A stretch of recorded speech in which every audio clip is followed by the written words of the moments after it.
નમસ્કાર. આજ રોજ અમે સંજેલી બસ સ્ટેશનની આકસ્મિક મુલાકાત લેતા અમને આ સંજેલી બસ સ્ટેશનની અંદર કચરાના ઢગલાઓ જોવા મળ્યા, ગંદકીના ઢગલાઓ જોવા મળ્યા.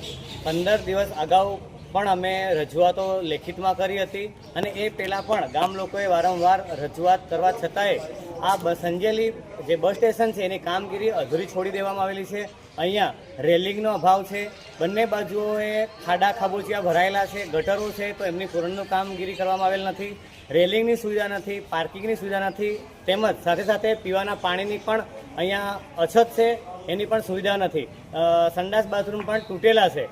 એટલે અમારે આ ભાજપા સરકાર અને વહીવટમાં બેઠેલા જે અધિકારીઓ છે એઓ જાડી ચામડીના છે, મૂંગા છે, બેરા થઈ ગયેલા છે કે જે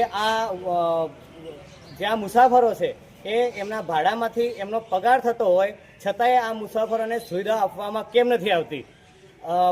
એમને અમારું કહેવું છે કે જો તમે આ જે અધૂરી કામગીરી છે અને જે આ ગંદકી છે એ તમે સત્વરે દૂર કરવામાં નહીં આવે, 15 દિવસની અંદર આ અધૂરી કામગીરી છે પૂર્ણ કરવામાં નહીં આવે તો અમે વારંવાર આવેદન નિવેદન નહીં કરીએ. હવે પછી અમે ધરણા પ્રદર્શન પણ કરીશું અને આ સંજેલી બસ સ્ટેશનને તાળા પણ લગાવીશું.